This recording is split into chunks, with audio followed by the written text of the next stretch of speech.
пен шығыс ғалымдарының жетістіктерін ұштастырған кемеңгер ғалым Аристотельден кейінгі екінші ұстаз Әл-Фараби. Егер де Әл-Фарабиге рухани сабақтас, ізін жалғастырушы адам бар ма деген сұрақ туар болса, әрине Абай дер едік.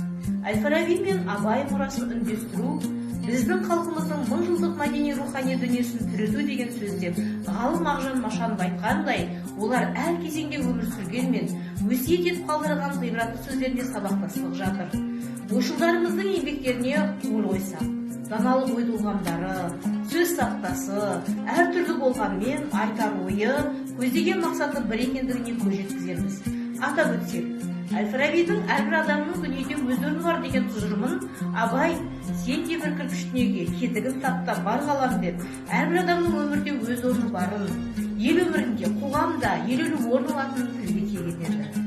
Тағы бір тоқталып кететін жайт, Абай қара сөздерінде Фараби ойлары көрініс тапқандай. Қара сөздер философиялық трактаттар іспетті. Қарапайым тілмен, әңгімелеу, баяндау, түсіндіру тәсілімен әлемге әйгілі Ибн Сина, Монтеньдің стиліне өте ұқсас. Әл-Фараби өзінің қайырымды қала тұрғындарының көзқарастары атты трактатында қайрат, ақыл және жүрек сияқты ұғымдарға түсінік бере келіп, жүрек басты мүше, мұның тәннің ешқандай басқа мүшесі билемейді деген ой түйін жасайды. Ал Абай өзінің 17-ші қара сөзінде осы мазмұнды басқа қырына көркем жеткізеді. Ақыл мен қайратты жүрекке билет деп ғылымға жүгіндіреді. Сол сияқты Әл-Фараби бабамыздың музыка туралы үлкен кітабы және басқа да музыка туралы трактаттары барын білеміз.